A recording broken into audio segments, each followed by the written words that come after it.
Todos eles pediram reunião no Departamento de Estado com uma pessoa de alto escalão. Deixa eu dar um spoiler aqui. Não vão conseguir reuniões de alto escalão. Eu falo isso porque esses pronunciamentos demonstram a seriedade com a qual os Estados Unidos estão tratando a questão brasileira. Mas, apesar disso, tem gente que acha que ainda que os americanos estão brincando. E a prova disso é que agora, depois das ações começarem a ser tomadas, depois de ignorarem todos os avisos do presidente dos Estados Unidos, depois de ignorarem todos os avisos do Comitê Judiciário, da Casa dos Representantes, depois de ignorarem todos os avisos do Comitê de Direitos Humanos, depois de fazerem chacota, que a gente abriu aqui o programa, depois de tudo isso, aí o regime decidiu tentar conversar. Daí nós temos dois casos, como da embaixadora do Brasil, né? É um deles. Tem até um vídeo da CNN que eu acho que melhor, que ilustra o clima fúnebre. Coloca aí pra gente para ilustrar o caso, Brunão. Numa escalada, uma fonte americana contou hoje que a embaixadora brasileira, né, Maria Luísa Ribeiro Viotti, ao voltar ou ao interromper suas férias anteontem, lá em Washington, ela procurou o Departamento de Estado e não foi recebida, e disseram para ela que era tarde demais para procurá-los. Que chato. Ao mesmo tempo, o Eduardo Bolsonaro aparentemente sendo favorecido com um processo sumário, rápido, um fast track para a concessão de visto de residência, tendo um apoio de um centro lá na Universidade Internacional da Flórida, que é custeado pelo governador Ron DeSantis. É chato quando isso acontece, né? Quando a gente não tem moral e bate na porta e não atendem a gente, né? Porque, lembra essa embaixadora que eu disse que era completamente desconhecida dos membros do Departamento de Estado? E ela tomou uma porta na cara e não foi sequer recebida pelo governo dos Estados Unidos.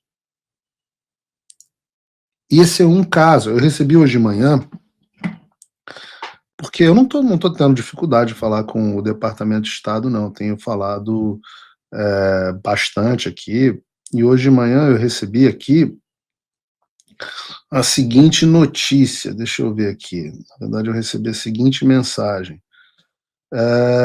Good morning. Essas pessoas estão pedindo por uma reunião com fulano de tal. Não vou dizer com quem eles pediram a reunião, mas eu vou dizer quem são. Senador Nelsinho Trade, Chair of the Senate Foreign Affairs Committee, presidente do Comitê de Relações Exteriores. Senadora Tereza Cristina, do PP do Mato Grosso do Sul. Senador Jacques Wagner, do PT da Bahia. Senador Fernando Farias. Senador Marcos Pontes, o astronauta. Senador Esperidião Amin. Senador Rogério Carvalho. E senador Carlos Viana. Rogério Carvalho, do PT do Sergipe. Todos eles pedindo reunião no Departamento de Estado com uma pessoa de alto escalão. Deixa eu dar um spoiler aqui. Não vão conseguir reuniões de alto escalão. Com sorte, serão recebidos ou por alguém de baixo escalão, e isso está sendo decidido lá, eu fiz a minha sugestão, ou serão recebidos por alguém que dirá a eles: os senhores estão perdendo tempo. É melhor os senhores resolverem o problema político do país de vocês antes de quererem tratar de questões comerciais. Talvez seja o melhor caminho. Talvez, em vez da porta na cara, eles devam receber um sonoro: vão cuidar da vida de vocês. Talvez seja esse o melhor caminho. Seja como for, se eu já sei o pedido e já sei com quem... Vira aqui para mim.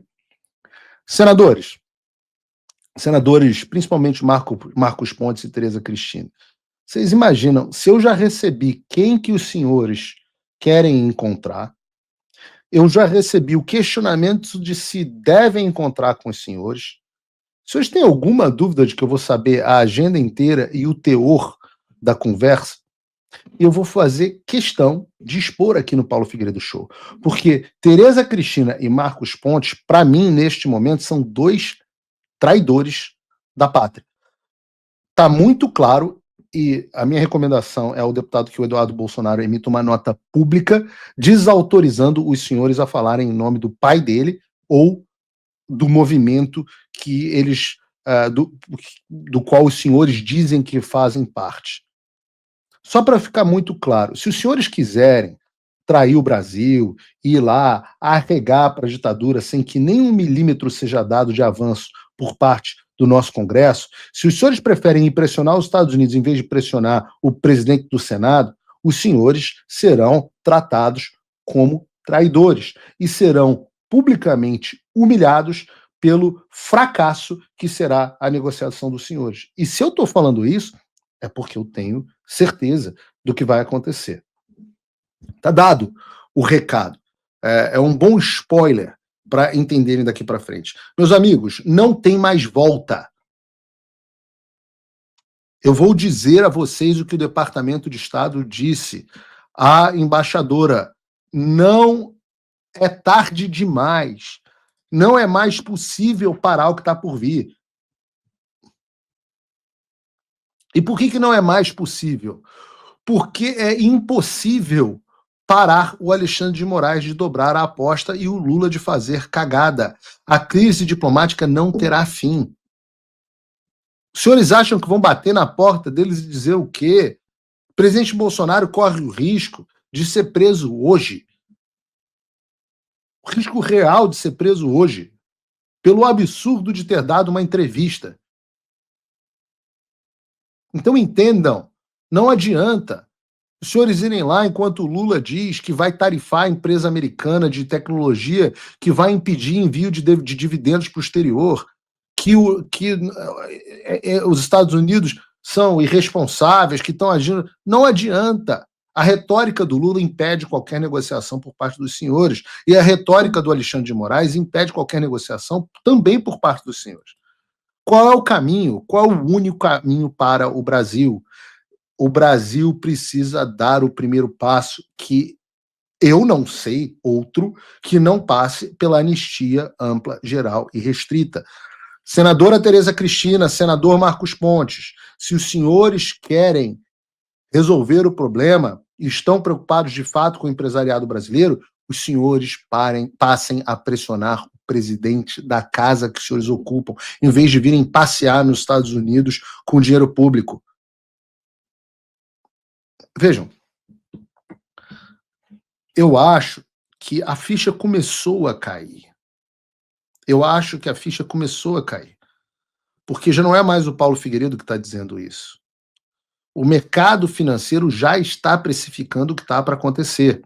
Vejam, o diretor da Eurásia Group, que é uma empresa especializada em análise de risco para investidores, e geralmente eu brinco que essas empresas de análise de risco são uma espécie de cornos do mercado financeiro, porque eles são sempre os últimos a saberem.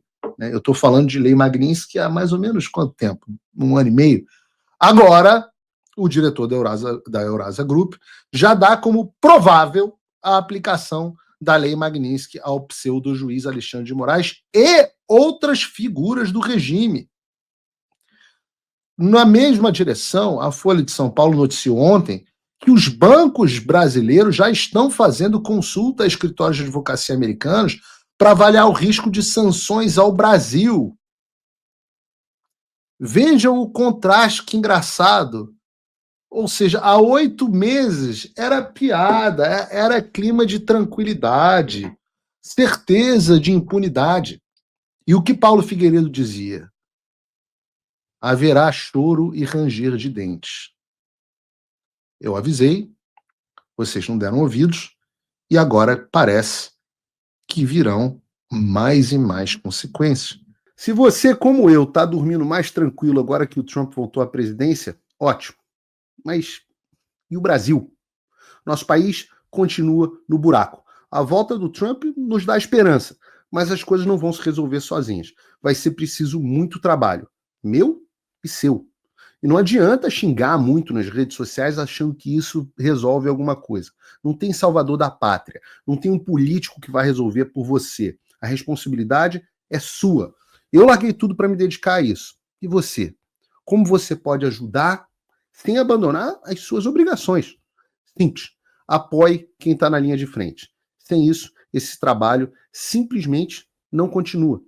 Acesse www.apoia.se www.paulofigueiredoshow.com/apoie e com a partir de $5 por mês, garanta que isso siga em frente. Se puder ir além, torne-se meu patrono Gold e participe do meu grupo privado e ajude a definir as minhas próximas pautas.